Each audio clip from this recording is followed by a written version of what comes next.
So this is Robert Forsch with the YouTube channel Truth. This is almost an hour from the sunrise, sun appearing from this vantage point. And I have the exposure set really low, manually, just to give a different effect. I've recently added some Twilight Zone episodes and playlists and some commentary on that. I was born in 1961. Apparently the Twilight Zone TV show went from 59 to 64, and a lot of those episodes I was just really interested in. It was, I believe, part of the catalyst for helping me think outside the box, what was really normal and what was reality. And I've been questioning my reality for a long time. And I wanted to just mention that because I don't claim to have it all figured out. I do believe that God's word is true and all others are suspect. And so I thought I was born again in 1982 until I actually was in 2014. And before that, I was an atheist. I believed God was a creation of some controllers that wanted to keep order in society. And I understand that there's a lot of science fiction and there's a lot of false teaching compared to Scripture, and then there's a lot of spiritual perspectives that don't even espouse to be congruent or biblically accurate. I get that. I've looked at a lot of these different forms of expression and spirituality and how we got here, what this is all about. It's not a circus and it's not a theater. It's more like a theater of battle, as best I can tell. There's a battle going on for the hearts and ultimately souls of humanity. The great news is all of God's children will absolutely be born again. So even though, especially since I don't know who all of them are or who all of you are, I choose largely this method of evangelism, of potentially reaching anybody in humanity and asking the question, is it true? Is what you believe true, or is it what you want to believe? Early on, more recently after I was actually born again, I came to believe that the truth was the antidote for deception. And as I moved along and learned more, found out more, I've come to believe that it's a love of the truth that is the antidote for deception. And I believe that love of the truth is a supernatural reality, a gift from God, who helps His children to love and believe the truth, to ultimately find it. I believe ultimately Jesus Christ is the way, the truth, and the life. You may know Him as Yahweh, Yeshua, the living Word, the living water, the great I Am, the Alpha and Omega. He's all-knowing and all-powerful. He's sovereign. He's large and in charge. He created the world that we live in, and then Satan, the usurper, has created a false reality for so many to believe the lie. Now, 2 Thessalonians chapter 2 says to everybody and all spiritual entities forever, they refuse to love the truth and so be saved. For this reason, God sends them a powerful delusion. So the truth isn't based on popular opinion. It's not popular and it's not an opinion. It's just the truth. It's the reality of the situation, the reality of our existence. And I'm exposing that. In the process of that, quite often on my channel and playlists, I'll share videos that expose what I believe to be false as well. So if you really want to know what I believe, you can call me and ask me, or watch the videos where I talk about it. If you go to the videos section, the most recent videos that I have posted express where I am in that today. Now, some of those videos were archived from memories on Facebook, so if you're concerned and you want to have more clarification, feel free to call me.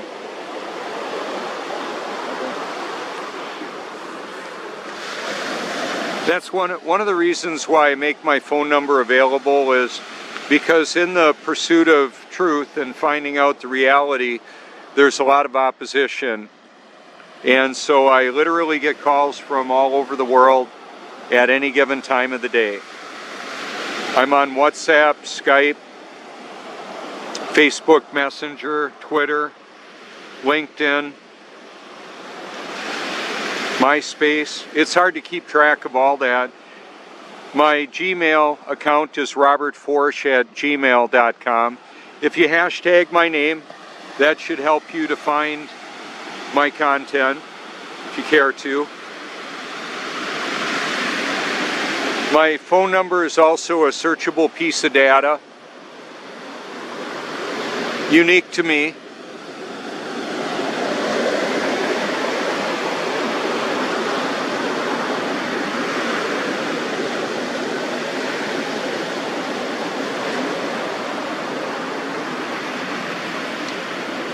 If I just go ahead and put my phone number in a comment, that may raise some curiosity.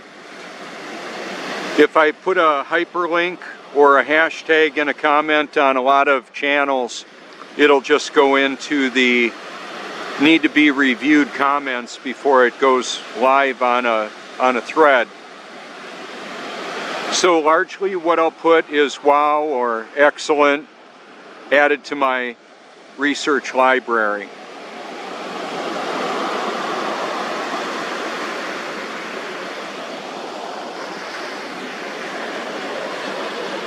I believe people should make their most important decisions on what the truth and what the reality actually is of whatever situation you want to know about.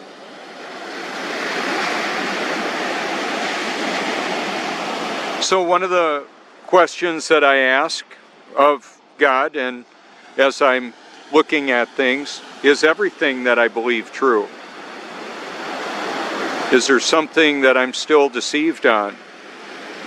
Could be. By irony and paradox, the deceived are unaware that they're deceived. We don't know what we don't know.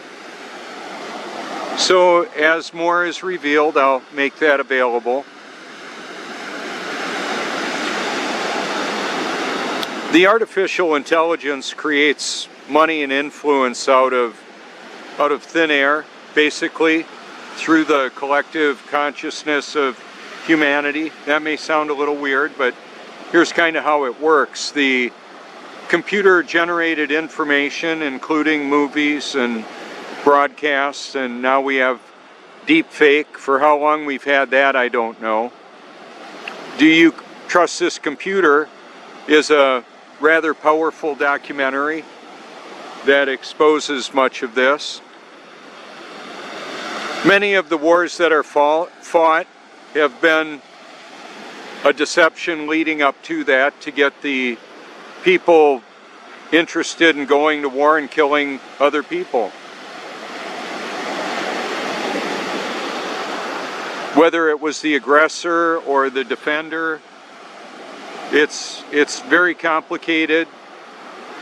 We were warned about the military-industrial complex. It's all around us. It is basically one of the major ways to support the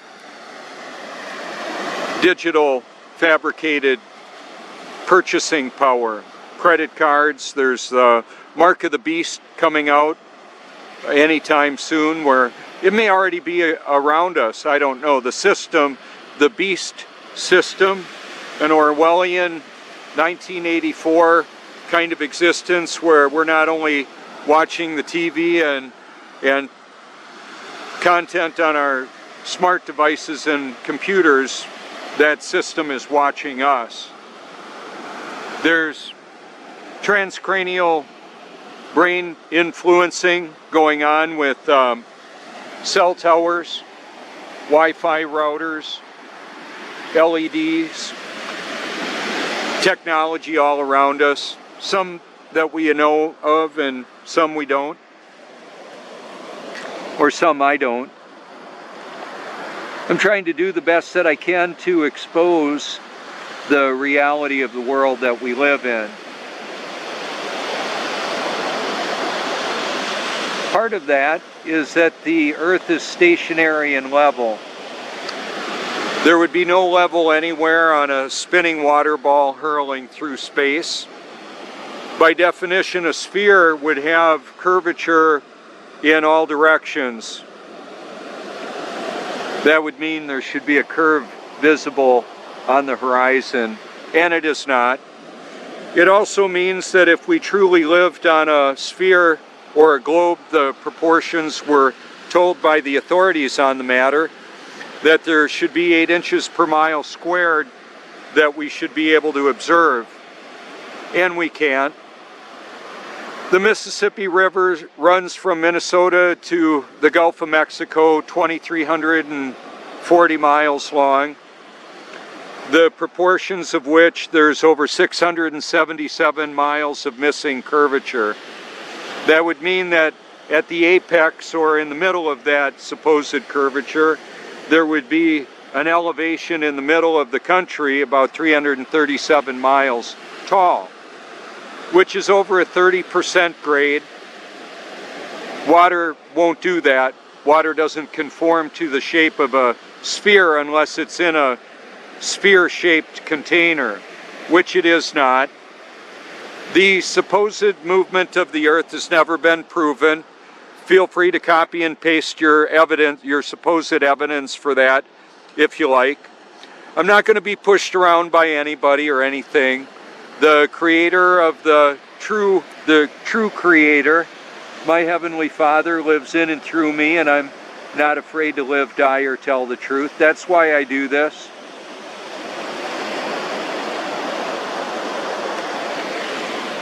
We live in a very deceptive system of control.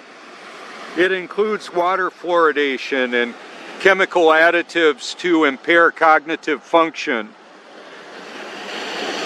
There's a chemical assault on humanity, including the Weather Wars. Weather Wars 101 is a YouTube channel. I've got quite a few videos in my playlist that exposes the particulate that's dispersed through our atmosphere and water generating systems.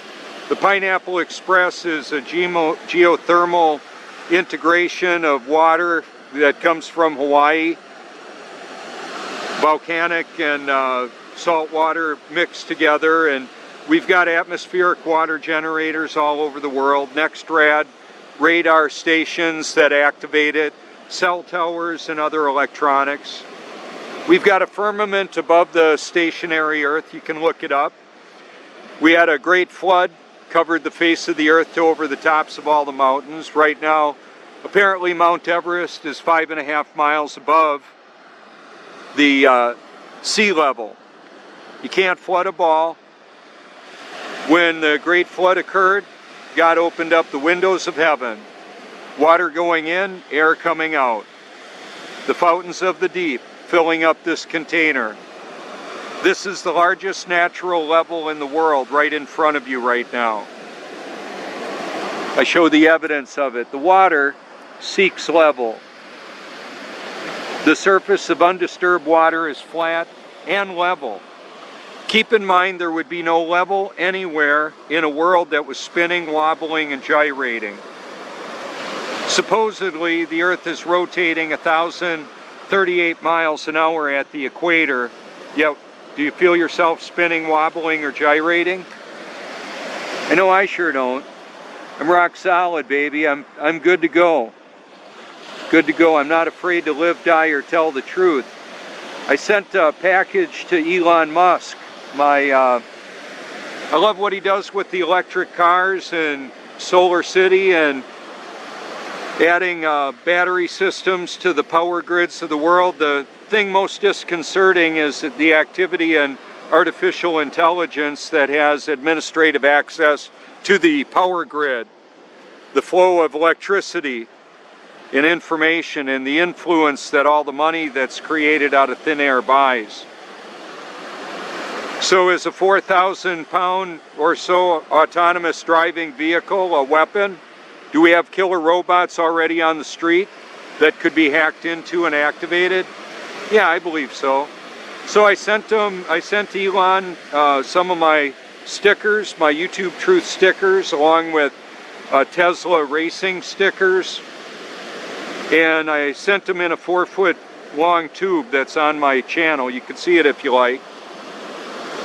It has the Cybertruck and the Roadster with yours truly copied and pasted, photoshopped in the driver's seat of the Roadster. Imagine, if you will, Indy 500 race with the Tesla Roadster as the pace car, truly setting the pace for quite possibly even autonomous driving. Imagine that, a computer-operated pace car that potentially could go faster than the race cars. That would need to be tested out with tires that could handle the force. Apparently the top speed of the Roadster exceeds that of the lap record speeds at the Indy 500, but there's more involved than just a straight line top speed.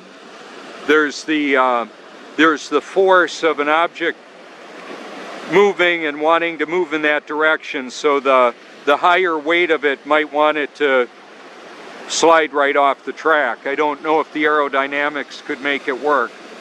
But in my playlist I added 2021 Formula race car rules. You might find it interesting. Could we harvest electricity power from the ether as in the form of lightning bolts? The ocean in front of us is the largest apparent ground in the world. It's a good ground. The salt water is like an electrolyte. Could we harvest energy from the ether? Tesla technology, Nikola Tesla. Hashtag Nikola Tesla.